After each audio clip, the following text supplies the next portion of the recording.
Every great journey begins with a tank of Super 95 gasoline from Guy Oil. Guy Oil Super 95 gasoline time, 7 hours 1.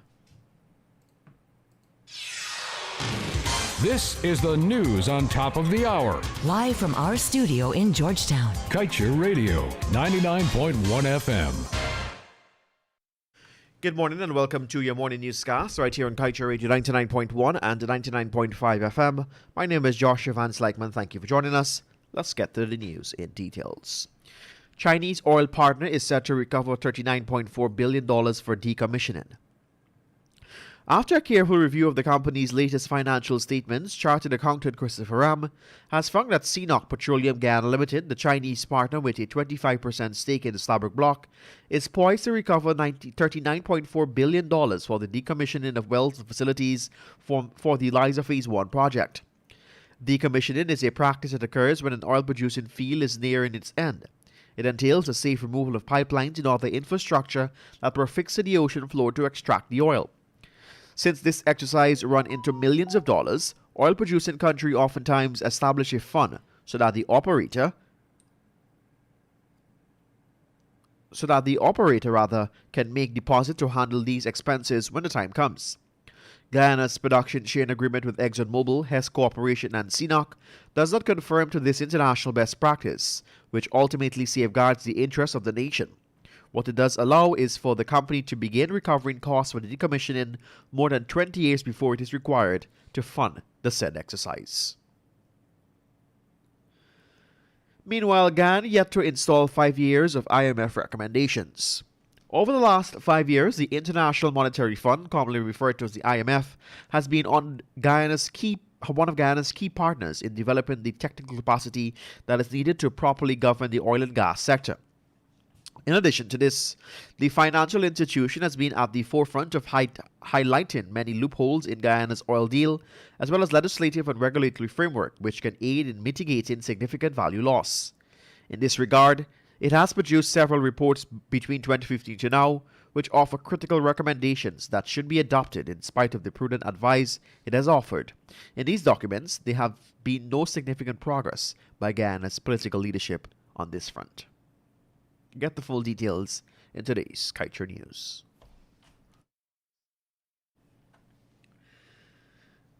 An undercover operation by police in Thursday led to the arrest of 4 bandits who were on their way to rob a businessman. They were captured between 17 hours 50 and 19 hours in Campbellville, Georgetown. According to what Kaieteur Radio was told, the men are known criminals by the police and were being investigated for a number of suspected robberies.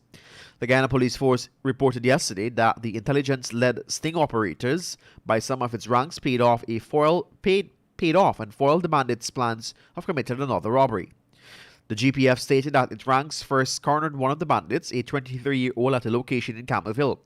They searched him and found an axe and a knife in his possession. The cops grilled him and put forward the allegation to him that he was on his way to commit a robbery. Realizing that he was caught, he decided to cooperate with the ranks and led them to arrest his 3 accomplices. He took the cops to a house in John Street, Campbellville, where one of the accomplices was found in the front of the yard.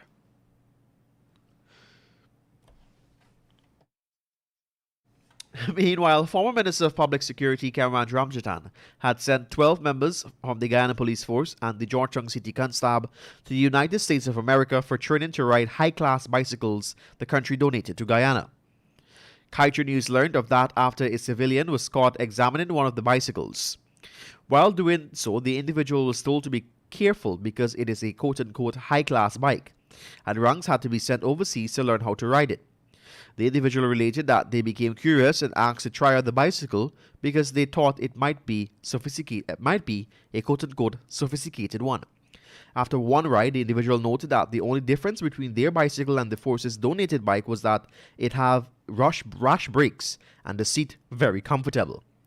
According to reports, 200 of the quote-unquote high-class bicycle along with accessories were donated to the GPF by the USA's Department of State through the Bureau of International Narcotics and Law Enforcement.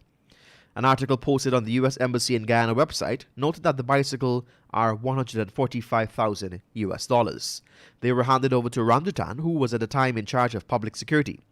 The Guyana Police Force received 170 bicycles and the City Constable received 30. The USA had told Guyana that it will be providing training for some of its officers to learn how to ride the bikes. The training commenced on November 26, 2018. November 28, 2016 rather, and concluded on December 2nd, 2016. The officers were trained in the police department in Las Vegas. Meanwhile, a 23-year-old man was forced to run away from a house party yesterday after he was beaten and shot to his lower right leg for being in the wrong neighborhood. The wrong neighborhood was identified by police as the Pleasant Squatting area on the east coast of Demerara. The wounded individual was beaten and shot around 45 minutes after midnight. He told police that he was about to pour himself a drink at the party when a shooter approached him. Before beating him, the suspect reportedly told the victim that he was in the wrong neighborhood. Get the full details in today's Kaieteur News. Meanwhile, a row between two neighbors over a missing music box has left one injured and the other one in hiding.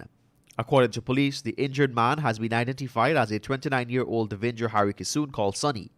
He is also a fisherman of Lot 8 Edinburgh, Anna Katrina, West Coast, Demerara. The suspect is known as Bum. The incident occurred last Saturday at 16 hours 30 at number 2 Anna Katrina, West Coast, Demerara. On the day in question, Harry Kisoon and the suspect were at the Coker when an argument ensued after Harry Kisoon accused the suspect of stealing his brother's music box. Harry Kisoon's allegations annoyed the suspect when he armed himself with a sharp object and began stabbing Harry Kisoon about his body.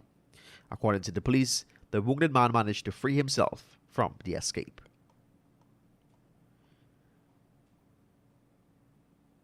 Exercise Tradewinds 2021 was opened officially yesterday, with the formal session was held at the Drill Square Base Camp in Guyana, Georgetown. Exercise Tradewinds is a Caribbean-focused training program designed to help participants better respond to natural disasters, land and maritime threats. Guyana is the host of this year's exercise and is sponsored by the United States Southern Command. The exercise commenced on Saturday, June 12, 2021 and will conclude on June 26, 2021. The security exercise is a multinational in nature and will see the involvement of 70 nations. Those participating nations are Belize, Bermuda, Bahamas, Brazil, Canada, Colombia, France, Haiti, Mexico, Netherlands, Suriname, Trinidad and Tobago, Guyana, and the United States of America. Military representatives from 14 nations are currently in Guyana for the exercise and were yesterday presented at the official opening of the exercise. 7 hours 9 in Guyana and right across the Eastern Caribbean, we turn our attention to your COVID-19 updates. The Ministry of Health yesterday announced that 2 men who tested positive for the novel coronavirus have died. As a result of this, the country's COVID-19 death toll is now at 426. According to the ministry's press release, the latest fatalities are that of a 63-year-old from Region 6, East Berbice Quarantine, and a 71-year-old from Region 10, Upper Demerara Berbice.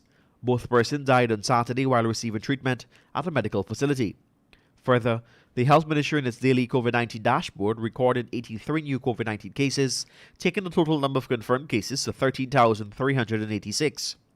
The dashboard also shows that 23 patients are in a COVID-19 intensive care unit, 115 persons are in institutional isolation, 1,542 in home isolation, and 4 persons are quarantined institutionally. To date, 16,218 recoveries have been recorded.